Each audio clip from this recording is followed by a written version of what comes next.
El poeta se manifiesta entre peregrinaciones y regresos, entre la realidad y el deseo.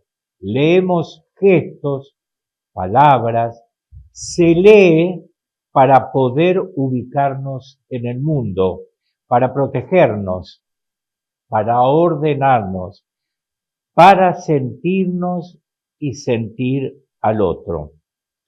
Esto leo de su propia palabra, de nuestro compañero y mi amigo, el grande Carlos Penelas, que la semana pasada va de buena noticia en buena. En la semana pasada estuvo con nosotros, usted lo habrá visto el domingo, presentando ese libro tan interesante, tan importante, tan trascendente, diría yo, que se publicó en California y que ya está subido a las redes de Amazon, ¿recuerda usted? Pues bien, y ahora, una semana después, él tenía pudor de presentarse otra vez, yo se lo vencí porque lo ameritaba.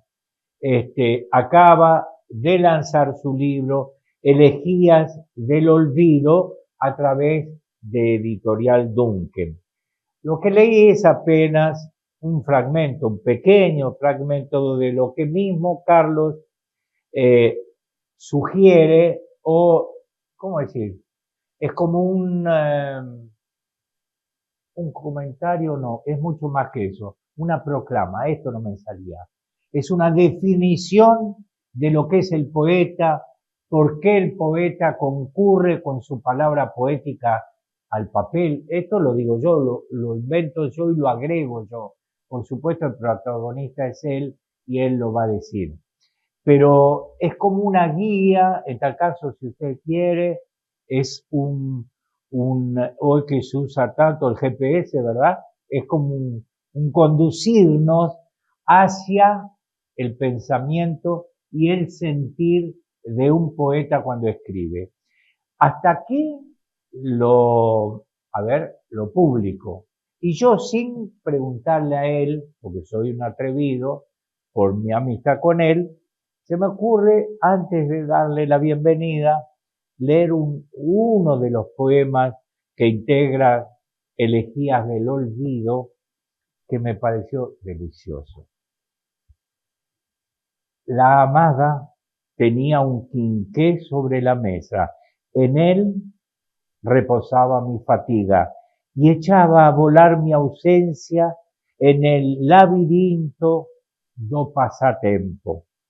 Era el momento exacto en que un ave dispersa la tarde de la noche. El silencio de los muebles invadía mi identidad.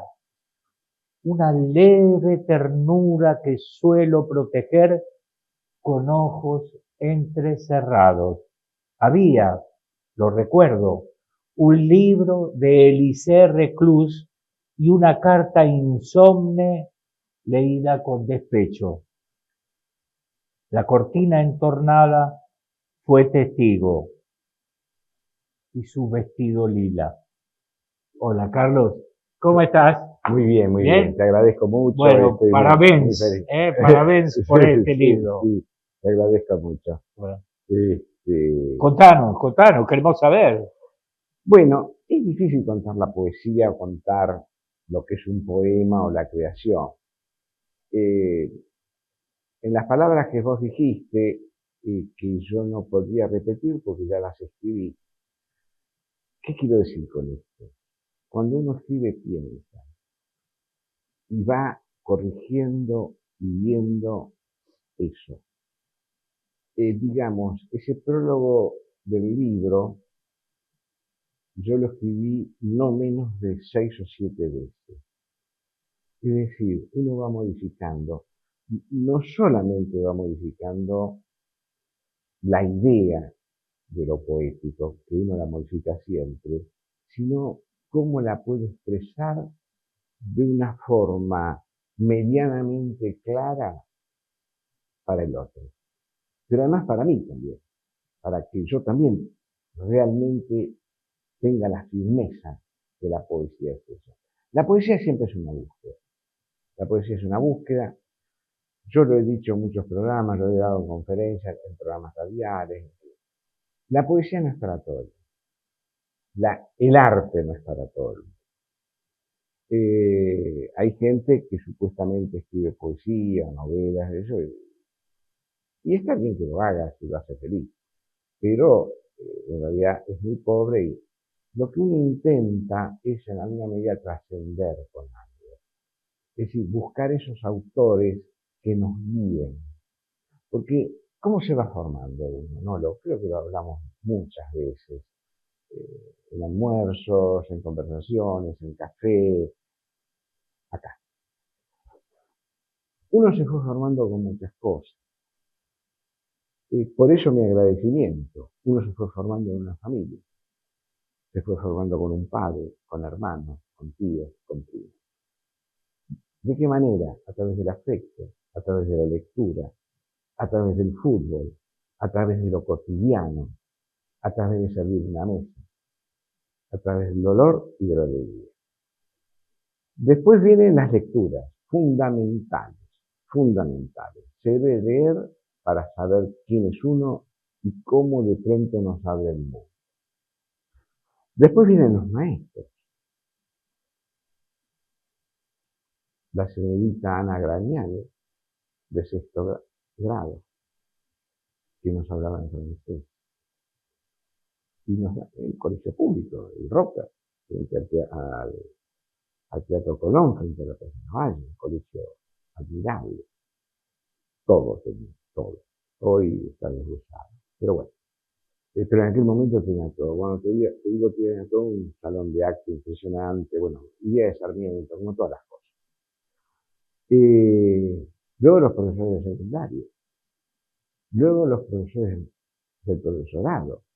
Profesores brillantes, lúcidos, que nos iban abriendo el camino. Y luego los grandes maestros que uno va eligiendo, además de los textos. Porque si yo leo, pongamos un ejemplo, a Quevedo o a Pasolini, me están marcando líneas. Tengo que saber leer. Por un lado, cuando digo marcando líneas, digo, nos ayudan a escribir. Eso estoy diciendo. No solamente que nos descubren un mundo que nosotros no conocíamos. Porque eso es el verdad. Ahora, eso solo no es el cine, es la pintura, es la música. Entonces uno va teniendo un panorama determinado. En ese poema, te agradezco mucho que hayas leído, hay varias cosas. Por ejemplo, está el pasatiempo, que es una cosa brillante en Betanzo de los Caballeros. Está el Reclus, uno de los grandes pensadores libertarios, anarquistas, con un sentido humanista fenomenal. Y está la amada. La amada que se despecha, que no siente el amor, o que si lo siente lo deja a un lado. Pero sí, recuerdo esa ventana, recuerdo además ese cortinado, esa cortina, y recuerdo su vestido, ese vestido lila que queda para siempre. Entonces yo cierro los ojos y está todo. ¿Es verdad que todo eso está ahí?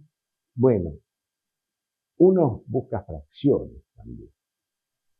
Y entonces va armando el poder. Y eso nos va enseñando los grandes poetas y los grandes críticos, porque cuando uno lee a Heberry, por ejemplo, no quiero ser culturoso con esto, pero digamos hay autores básicos que nos marcan camino, a través del arte, a través de la pintura, a través de lo que es la creación, a través del teatro, sin duda, sin duda. Así como del cine, del teatro. Entonces eso nos marca, por ejemplo, yo tuve muy buena relación con Héctor Alterio, y entonces una lectura de Héctor Alterio me hace, te cuento una anécdota notable. Una vez estaba leyendo un recital de poesía, él leía, y yo dije, qué poema enorme. Era un poema mío. Él lo llevó a las nubes. Era mío ese poema, fue mi interpretación. Entonces uno va aprendiendo de todo. No sé si soy más o menos claro. Absolutamente. Entonces, cuando uno va en esa búsqueda del poema, que es el estudio, que es la concentración, que es la reflexión sobre eso. Yo esto lo he contado muchas veces, he quemado poemas, he roto poemas, y que me habían llevado tiempo. ¿Por qué? Porque uno, en última instancia, lo que está buscando, después si lo logra no es otra historia, pero lo que está buscando es una excelencia en todo. Uno busca la excelencia en la pintura, en un programa, en el cine, en una mujer. Es decir, ¿qué es la excelencia de la mujer? ¿Es el físico? Sí. ¿Es la intelectualidad? Sí. ¿Es la mirada? Sí. ¿Es la memoria? Sí. Uno va conformando todo eso. Entonces, en ese poema, uno a veces reúne, ¿existió esa mujer?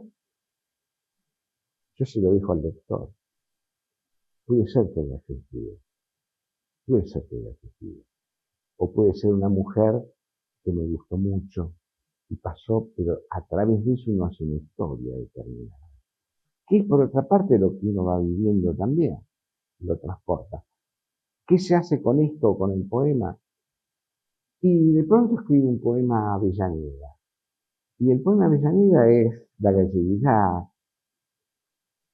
es la ciudad donde nací, es independiente, son las raíces. Es decir, uno en cada poema o en cada verso, porque el otro tema es el siguiente, la unidad de ese verso sirve, se mantiene en el conjunto, porque un verso te hace perder un poema. Claro, claro. El cierre, ¿cómo cierra un poema? ¿Cómo comienza? De eso hablamos también. Es decir, esa es un poco la idea. Y después es muy difícil explicar el poema y es muy difícil explicar lo que es la poesía. Uno lo puede explicar, por supuesto, desde el punto de vista teórico, etcétera, etcétera. Pero lo que creo yo que es fundamental es la emoción que uno puede llegar a transmitir y la emoción del receptor. Por eso digo que a veces, porque esa emoción es una emoción, sin duda, pero también es una emoción intelectual. Yo tengo que tener una formación determinada para sentirlo. ¿Es me gusta o no me gusta? Sí, en parte. Pero en la medida que yo tengo esa emoción estudiada, analizada, cultivada, y puedo llegar más a un poema o a una obra. Porque además tomo de tu discurso, ¿no? Cuando decías uno, para construir el poema, debió obviamente haberse alimentado, ¿verdad? Bien. Así es. Ahora, lo que digo es, cómo después todas estas, más allá del intelecto estoy hablando, toda esa acumulación de sentimientos que tiene el poeta, en este caso vos, como otro, cómo volcarlo en pocas líneas. Esto se me ocurre que es la gran aventura, ¿verdad? Porque si ahora yo te digo, bueno, vamos a estar 5 horas y vos me desplegás la historia de ese poema que leí yo, tan escueto, tan pequeño, si querés, pequeño solo en el tamaño, estoy diciendo, por algo lo elegí. Pero lo que digo es, si tenemos todo el tiempo del mundo, vos te podés explayar. ¿Y por qué llegaste a esto? Y porque yo conocí a esa mujer, o no la conocí, la imaginé, la soñé, la ansié, anda a saber, podemos estar todo el día.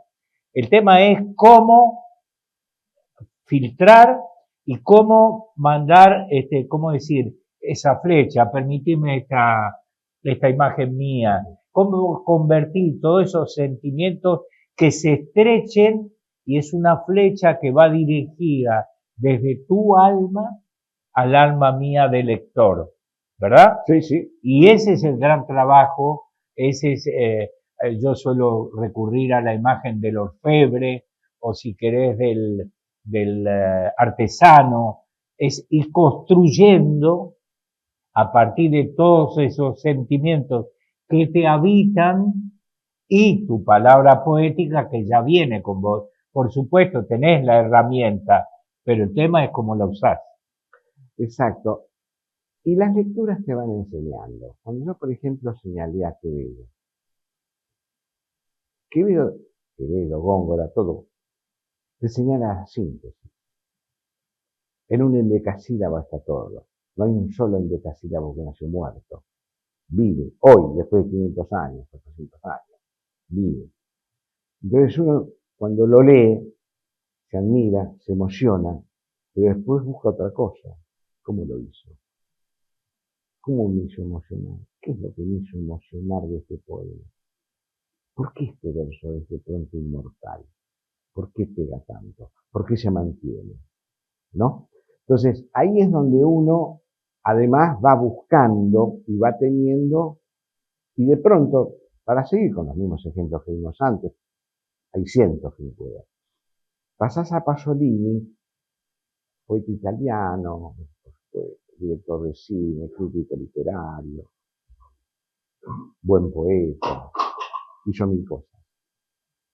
Entonces, te muestra otro mundo, otra poesía, porque es otro universo también que vive. Son 400 años después, es otro mundo. Pero también en la brevedad, porque vos lo que tenés que es ceñir el verso, ceñir la emoción. Hay gente que es larguera y no termina nunca, porque no sabe ni cómo terminar, ni todo, porque además quiere expresar todo, quiere expresar el universo, ¿no? Entonces está Dios, está el infierno, está la madre, está el padre. Es agotador. Y además, vos no podés seguir eso. Eso se da mucho, sobre todo al comienzo, en poemas. Yo me acuerdo que también era larguero cuando empecé a escribir. Y Lucas Moreno, que ya lo hemos nombrado, dice, ¿por qué no encuentra el poema? ¿No se da cuenta que se va por las ramas? Me lo decía en forma pedagógica. Claro. Yo no entendía. Porque te quiero, te aporreo. Claro. Y fíjese. Empecemos a ver cuántos versos sobran. Y vamos a tratar de ver qué es lo que quiso decir. No se puede decir todo. Una sola cosa traté de decir.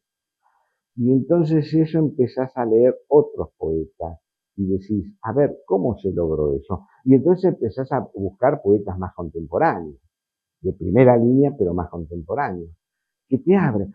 Y de pronto empezás a ver poetas surrealistas. ¿Yo tengo algo que ver con el surrealismo? No, pero el surrealismo te da imágenes, te dispara ideas, te da un mundo sumamente rico.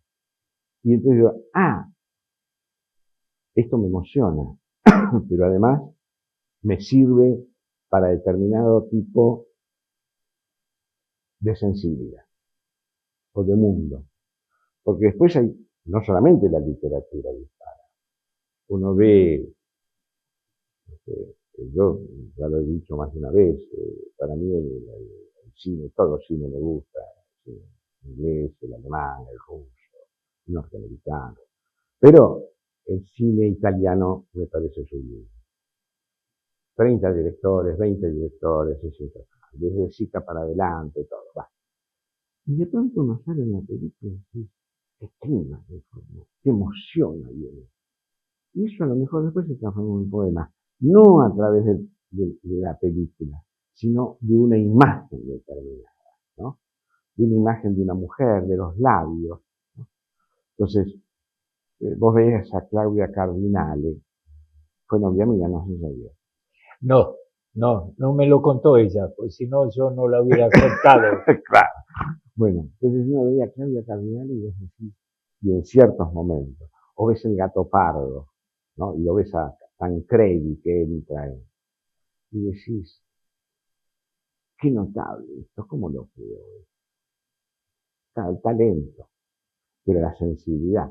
Entonces uno va tomando de muchas cosas, ¿no?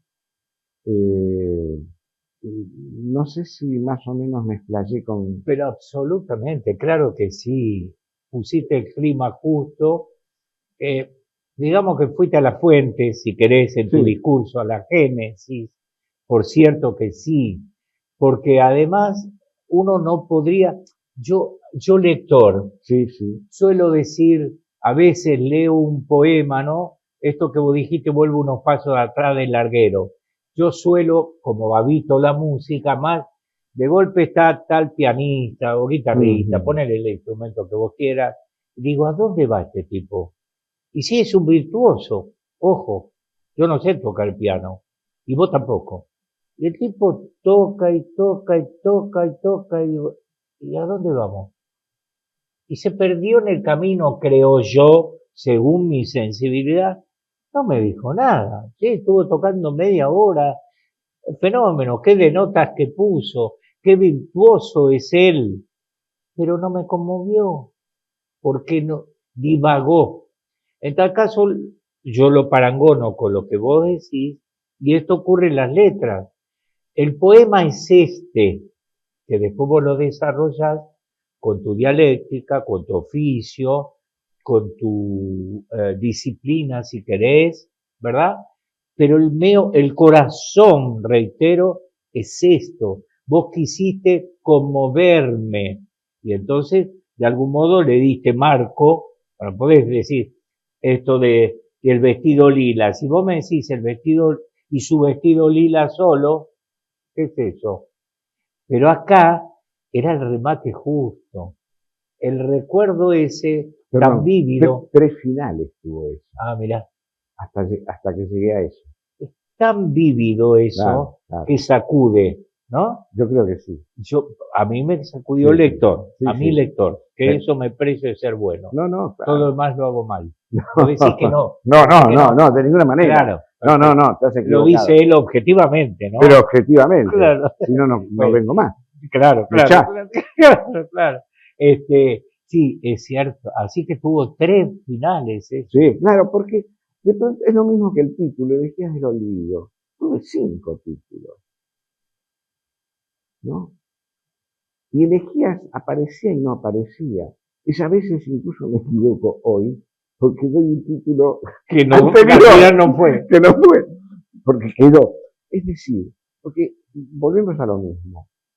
Jorge Manrique hace un poema único, denso, primero por la época, y además por la muerte de su padre. Además es un poema impresionante, impresionante.